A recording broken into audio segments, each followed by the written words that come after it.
Olá, eu sou a Tânia de Lima, eu exerço meu ministério na PIB de Agostinho Porto, na Primeira Igreja Batista de Agostinho Porto, e a gente vai falar sobre um tema que é a minha paixão, o trabalho com crianças.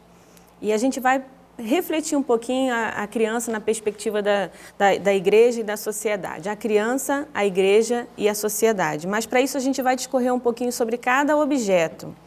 E a gente vai falar sobre a criança na antiguidade. E aí você pode ver aí no slide, na época na antiguidade não havia muito conceito para designar a infância, né? A gente tinha as crianças e as pessoas na velhice, na idade adulta, não tinha idade intermediária, não tinha um estudo específico, não tinha uma oportunidade de estudo dessas outras idades. Então, ou era criança ou era adulto. E aí um pouquinho mais na frente, a criança na idade média. Aí a infância já durava até os 7 anos, né? E a partir dos 7 as crianças já eram consideradas, já podia assumir alguns compromissos, inclusive alguns compromissos de adulto, como se darem em casamento, né? A gente tem isso na nossa história. Já um pouquinho mais na frente, a criança na idade medieval. Eles eram considerados como adultos em miniatura. Até escolhi uma fotinha aqui de um menino vestido como um adulto. Como assim? Adultos em miniatura, né? Eles eram tratados muito sem discriminação, sem pudor. O relacionamento das crianças era muito em virtude do exemplo dos adultos. Aquilo que os adultos faziam, reflexo dos adultos, né? Uma criança adulta, não sei nem se tem uma palavra para descrever isso, mas uma criança adulta, né? Que ela foi mexida, ela não tinha oportunidade de desenvolver a sua infância. Mas já a criança na idade moderna, aí eu quero ler uma frase que diz o seguinte: ela é um ser social, assumindo um papel central nas relações familiares e na sociedade, tornando-se um indivíduo de respeito, com características e necessidades próprias. Aí a gente já tem um espaço, já tem um momento em que as crianças são ouvidas, as suas necessidades são estudadas, a criança começa a ter um foco sobre ela. Só que a gente vive também num mundo, numa sociedade consumista, onde o hedonismo é proliferado por aí e impera em muitos lugares. E aí a gente começou a ver também uma atenção excessiva, mas não num foco tão bom assim. E aí a gente precisa falar um pouquinho disso, porque hoje a gente vive numa era bem diferente, né? As crianças têm voz, as crianças têm vez em muitos lugares, mas ainda assim algumas crianças não têm tanta oportunidade, ainda não há uma justiça imperando sobre essa idade. E a gente vê várias culturas, várias crianças de várias faixas etárias vivendo realidades bem distintas, realidades bem diferentes, né?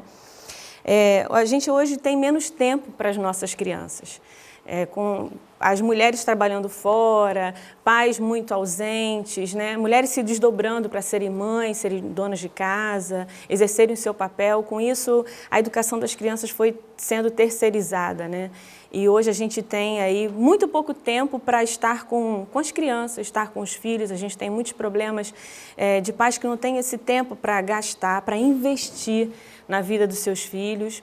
E aí a gente começa a colocar um monte de atividade na vida dessas crianças, né? Eles têm que estudar, eles têm que fazer um cursinho, eles têm que fazer um esporte, e nem todos nós temos a condição de acompanhar as crianças, de acompanhá-los em cada atividade dessa.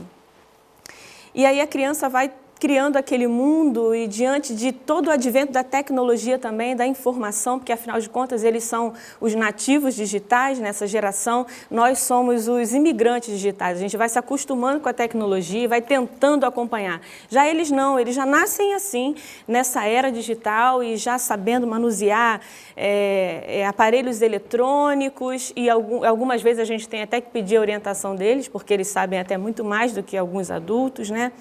E aí eles têm também toda a mídia em cima deles e toda uma propaganda voltada para eles.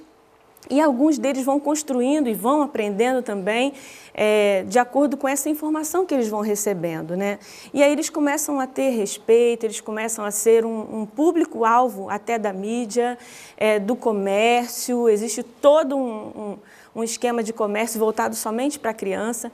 E aí, e nós, enquanto igreja, onde é que a gente fica nessa, né? E a igreja? A gente vai falar um pouquinho de igreja. A igreja no Novo Testamento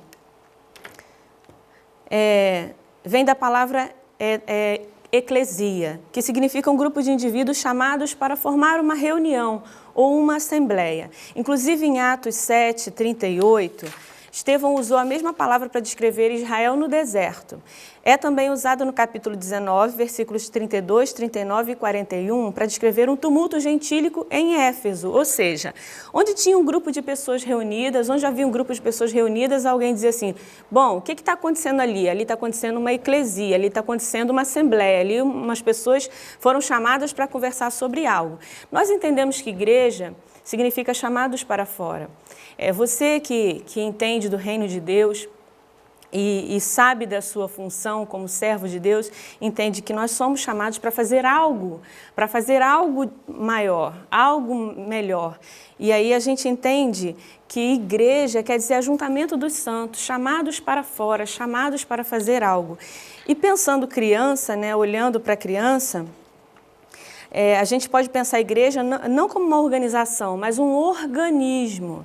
Não é uma mera instituição, mas uma unidade viva. É a comunhão de todos os que nasceram de novo e participam da vida de Cristo e, consequentemente, estão unidos uns aos outros pelo Espírito Santo.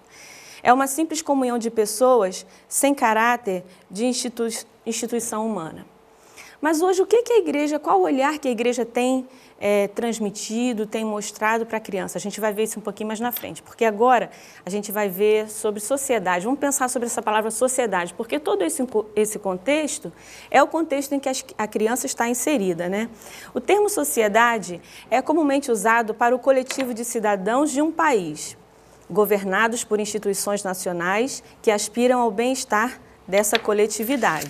Sociedade, todavia, não é um mero conjunto de indivíduos vivendo juntos em um determinado lugar. É também a existência de uma organização social de instituições e leis que regem a vida dos indivíduos e suas relações mútuas. Tá bom, mas diante disso tudo, o que a gente pode fazer com toda essa informação, né? E daí? A gente vai pegar esses objetos e juntar tudo e entender um pouco do que a criança, no papel dessa criança junto com a igreja e junto com a sociedade. A igreja está inserida numa sociedade, afinal de contas a sociedade compõe uma igreja, um grupo de pessoas, né? De seres sociais. E cada um vem com a sua cultura, com seus costumes, com as suas preferências. Nós somos famílias unidas ali num grupo. E cada um vem com o seu conceito diferente, vem com a sua criação diferente. E a gente junta todo mundo em prol de um único objetivo, que é pregar a palavra, que é anunciar a palavra de Deus, é sinalizar o reino de Deus. E a gente precisa ensinar as nossas crianças a sinalizar o reino de Deus, ensinar as nossas crianças a viver o reino de Deus. Só que algumas delas vêm impregnadas de alguns conceitos que já foram inseridos pelo mundo, pela sociedade. Algumas crianças são muito egoístas, algumas crianças são muito individuais, algumas crianças não gostam de dividir as coisas, algumas crianças entendem que não há limite, que ela pode fazer o que ela quiser, porque na casa dela ela tem total liberdade. Já outras crianças precisam de carinho, porque na casa dela não tem carinho, ela não tem atenção, ela não tem voz, o que ela fala não é tão importante assim, não há um momento de conversa. E aí você pega tudo isso e coloca ali para uma criança ser pastoreada. E a igreja precisa se levantar, a igreja precisa se esforçar para se capacitar, sair daquele mundinho ali de quatro paredes. Nós somos, de fato, chamados para fora. Nós precisamos buscar uma capacitação específica, precisamos buscar uma orientação de Deus para que a gente possa alcançar o coração dessa criança, na realidade dela, da forma dela, né? Algumas delas vivem injustiças, né? E a gente sabe que isso é real. Aí a gente vai falar um pouco sobre a beleza de Mateus 18, o texto de Mateus 18. Eu coloquei aqui para vocês acompanharem e diz assim: naquela hora, aproximaram-se de Jesus os discípulos, perguntando: quem é porventura o maior no reino dos céus? E Jesus, chamando uma criança, colocou-a no meio deles e disse: em verdade vos digo que se não vos converterdes e não vos tornardes como crianças, de modo algum entrareis no reino dos céus. Portanto, aquele que se humilhar como essa criança, este é o maior no reino dos céus. E quem recebeu uma criança tal como esta, em meu nome, a mim recebe. Esse texto, irmãos, esse texto é lindo. Jesus pegou aquela criança e usou ela como referência. E pensa, numa época em que as crianças não eram contadas, as mulheres não eram contadas, não tinham voz nenhuma, não tinha, entre aspas, muita importância. Numa época em que somente os homens eram contados no censo, aí os discípulos estavam ali envolvidos com ele, logicamente já estavam preocupados com poder, com posição. Peraí, mestre, me explica esse negócio, quem é que vai ser? Porque havia entre eles alguma coisa, eles eram 12, mas dos 12, Jesus tinha uma amizade em particular com 3 deles, né? Nós sabemos, Pedro, Tiago e João. Dos 3, Jesus tinha o mais íntimo, que era João, que era o discípulo amado. Então eu creio que no coração dos outros já havia aquela indagação: pois é, mas e no reino dos céus, será que vai ter esse negócio? Será que lá, quem é que vai ser o maior por lá? E aí Jesus vai e dá assim uma resposta incrível e faz eles pensarem, refletirem, e Jesus era expert nisso, né, de fazer a gente refletir sem nos ferir e fazer a gente pensar. E ele pega uma criança que não tinha valor, que não tinha voz, e chama ela para perto dele, chama para junto, colocou no meio deles, ele colocou aquela criança em posição de destaque, ele valorizou aquela criança, ele valorizou a vida daquele ser como indivíduo, como ser humano, e disse assim: em verdade vos digo, ele disse 2 coisas muito interessantes, que se não vos converterdes e não se tornar como uma criança, jamais herdará o reino dos céus. O que Jesus está nos ensinando aqui, está nos dizendo, é que a gente precisa ser como criança. Que o amor de uma criança, ele é incondicional. A gente pensa, o termo usado, por exemplo, na oração que Jesus nos ensinou, ele nos ensina a chamar Pai Nosso que está no céu. Ele nos ensina a chamar o nosso Pai com carinho. E eu consigo imaginar uma criança que só conhece o pai e a mãe, só conhece a mãe, né, especificamente, mais direto, uma criança que está mamando ainda. Ela tem o cheirinho da mãe acalenta a criança, né? O cheirinho da mãe acalma a criança. E ela vai crescendo com esse amor, com esse cuidado, mas ela não sabe nada da vida da mãe. Ela só conhece a mãe, ela só conhece os pais, a voz do pai, a voz da mãe, e ela não tem informações maiores do que essa.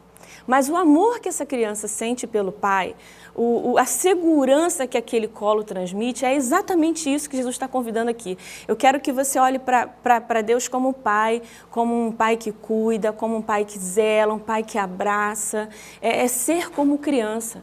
Você pode estudar, você pode fazer o que for, você pode se especializar no que for, mas se te faltar esse amor, se te faltar essa entrega, dificilmente você vai herdar o reino dos céus. É o que Jesus está dizendo aqui. Você precisa ser como criança. Você precisa ter esse sentimento puro, esse sentimento humilde e despretensioso que tem uma criança. Às vezes as crianças brincam, né? E estão brincando e daqui a pouco começa a brigar, e aí os pais começam a brigar também, querer defender os filhos. A pior coisa que tem é isso. Então, deixa a criança se entender, porque daqui a pouco sabe o que vai acontecer? Eles vão estar se olhando, vão estar brincando de novo, vão esquecer aquela mágoa. Então, é isso que Jesus está nos convidando, porque nós adultos já fomos contaminados. E aí a gente coloca tanta coisa na frente, a gente coloca tanta coisa que pode impedir o nosso relacionamento com Deus. E já as crianças não, porque Jesus valoriza a pessoa, independente da cultura, independente do estado civil, independente da idade, ele valoriza a pessoa. A outra coisa que a gente pode tirar desse texto é Jesus faz um alerta sério quanto à nossa conduta. Aí a gente vai caminhar um pouquinho mais lá na frente. Qualquer, porém, que fizer tropeçar a um desses pequeninos que crê em mim, melhor lhe fora que se pendurasse ao pescoço uma grande pedra de moinho e fosse afogado na profundeza do mar. Ai do mundo por causa dos escândalos, porque é inevitável que venham os escândalos, mas ai do homem pelo qual vem o escândalo. O que Jesus está querendo dizer para nós aqui, aí eu quero chamar a tua atenção enquanto líder, enquanto pastor, enquanto pastores de criança, você que lida diretamente com as crianças da sua comunidade, você é uma referência para essas crianças. E aí o Senhor está dizendo assim, ai daqueles pelos quais vierem os escândalos. Ou seja, você tem que ter uma vida de caráter, uma vida de intimidade com Deus, diante de Deus, para que você seja um exemplo para os pequeninos que Deus tem te dado para pastorear. Pequeninos na fé, não só crianças, mas para os novos convertidos.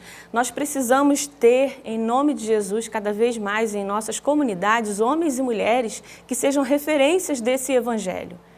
Porque o que Jesus está dizendo aqui é um alerta para nós. Ai daquele pelo qual vieram os escândalos. E aí, o escândalo pode vir de várias formas. A omissão, por exemplo, de não fazer a coisa certa é um deles.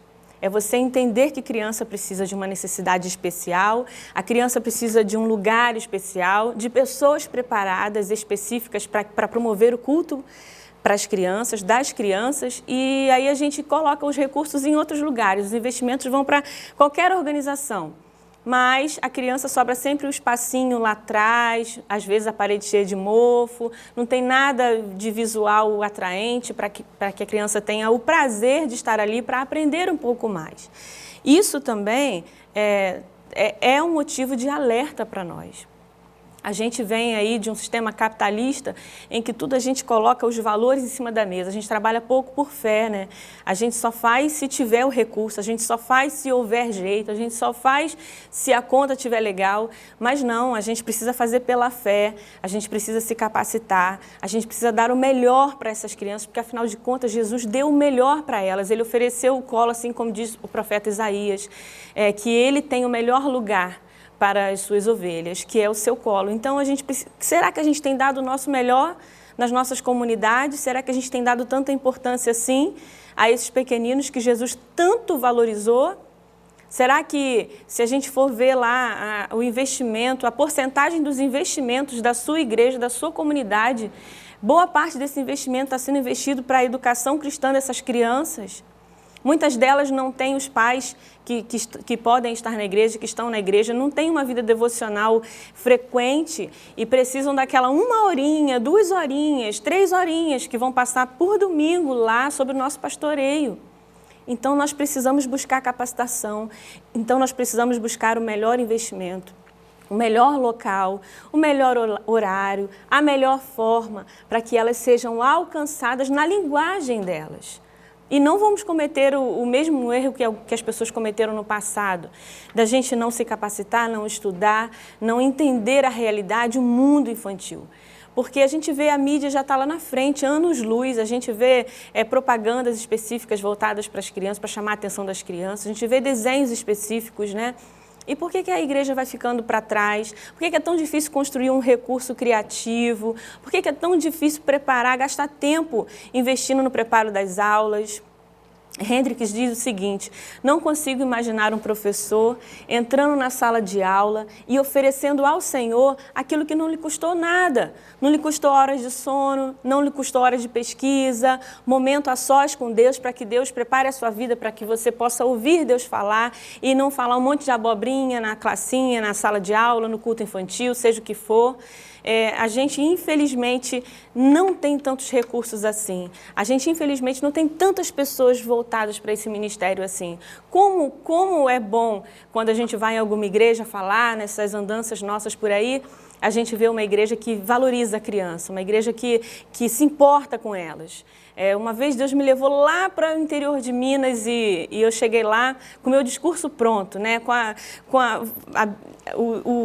O esboço prontinho para chamar aquela igreja na responsabilidade. Quando eu olhei e eu vi nos primeiros bancos assim, 2 banquinhos acolchoados, coloridos lá na frente, que coisa linda. Aí o pastor chegou para mim e falou assim: olha aqui, esse lugar aqui é o lugar das crianças cultuarem. E não deu meia hora, estava cheio, lotado de crianças. Coisa linda, visão, é um espaço que elas têm.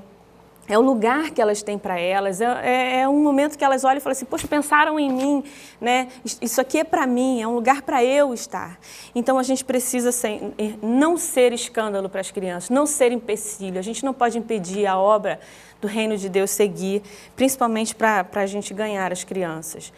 E aí ele vai dar mais um alerta no versículo 10, um pouquinho mais na frente, diz o seguinte, vede, não desprezeis a qualquer desses pequeninos, pois eu vos afirmo que os seus anjos nos céus veem incessantemente a face do meu Pai.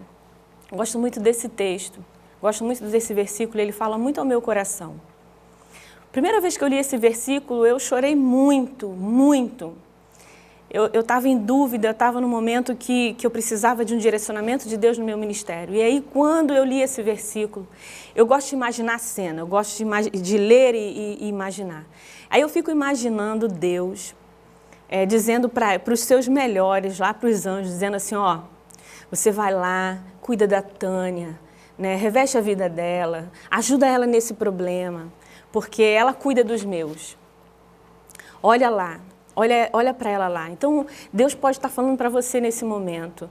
Às vezes você está esperando uma resposta de Deus. E Ele está dizendo aqui assim, olha, os meus anjos veem incessantemente a minha face. Eu estou ouvindo o seu clamor, eu estou vendo tudo, eu estou sabendo de tudo. Então, continua com o seu ministério, trata bem dos meus pequeninos, cuida deles. E isso é lindo, porque a preocupação com o ajuntamento dos adultos é muito grande. É muito grande o investimento que se faz, a iluminação. Alguns cultos são transmitidos ao vivo, mas e a preocupação com o ajuntamento das crianças? E a preocupação com o culto das crianças? Será que a gente tem no mesmo nível, lá na sua comunidade, existe o mesmo esforço para que haja um culto melhor, para que haja um momento melhor, uma celebração à altura do culto dos adultos para as crianças também? Isso é para a gente pensar. Porque, infelizmente, nem todas as comunidades veem dessa forma, nem todos os lugares veem dessa forma. Porque a preferência é sempre para que haja um culto legal, um culto atraente, para que os jovens sejam atraídos para a igreja, para que os jovens tenham liberdade. Tá, mas e as crianças? Elas têm tido vez? Afinal de contas, se a gente parar para pensar, suponhamos a média de vida do ser humano, que a média de vida do ser humano seja 80 anos. Então, se esse ser humano se converter aos 50 anos, ele vai ter 30 anos para falar do amor de Deus e sinalizar o reino de Deus aqui nessa terra. Mas se uma criança, que você lutar por ela, que você sinalizar o reino de Deus para ela, ela se converter aos 10 anos de idade, ela vai ter 70 anos para sinalizar o reino de Deus sobre a terra. E aí eu te pergunto, nós temos investido na evangelização infantil? Nós temos nos preocupado com a criança como um ser humano que precisa ser valorizado, assim como Jesus nos ensinou a fazer? É para a gente pensar. Mais na frente, tem uma citação de Charles Spurgeon que eu gosto muito. Ele diz o seguinte, eles, as crianças, constituem uma parte considerável da população dos céus. Multidões de pés infantis estão pisando as ruas da Nova Jerusalém, diz Charles Spurgeon. E aqui eu quero terminar dizendo para você que se você ainda não tem um coração infantil, um coração que é igual ao de uma criança, que é humilde como uma criança, você está perdendo tempo, porque Jesus deu essa dica para nós. Por que às vezes a gente se deixa abater por tantos problemas, Porque a gente vai chegar na idade adulta e algumas coisas são tão maximizadas por nós. E a gente vê problema em tudo, vê defeito em tudo, a gente não vê a simplicidade do Evangelho nas coisas, a gente não vê a simplicidade do amor de Deus no dia que acaba de nascer, a gente se esquece de agradecer, a gente se esquece de celebrar, quando na verdade a criança ensina a gente o tempo todo, Eu tenho filho pequeno e a primeira coisa que eu recebo dele é um sorriso quando eu acordo para ir para a escola. E dificilmente nós adultos fazemos o mesmo. Que de repente agora a gente está numa fase de aprender com eles, Como a gente adultizava eles, agora eu acho que a gente precisa se infantilizar um pouco em alguns sentidos da nossa vida. Ver as coisas de forma simples, ver as coisas de forma diferente. Eu me lembro que quando eu era pequena, Eu brincava na rua, eu brincava de pique, que coisa maravilhosa brincar de pique, soltar pipa com os meninos da rua, e daí, não quero nem saber, não tinha problema nenhum, eu chutava a minha bola, eu brincava de casinha, eu brincava de boneca, eu vivia a minha infância. Hoje, infelizmente, nem todas as crianças têm a oportunidade de ter uma infância. Elas já são preparadas já nas escolas para fazer o pré-vestibular, não sou contra isso não. Mas a gente não permitir que ela tenha a infância dela, para que ela não tenha um momento de brincadeira, a gente vai tirando essa ingenuidade da vida da criança também. E isso é perigoso. Por isso que não é problema nenhum você lá na sua comunidade, você ter um espaço para que as crianças brinquem, para que as crianças façam amigos, para que elas sejam sociais uma com a outra, para que elas tenham um momento de extravasar.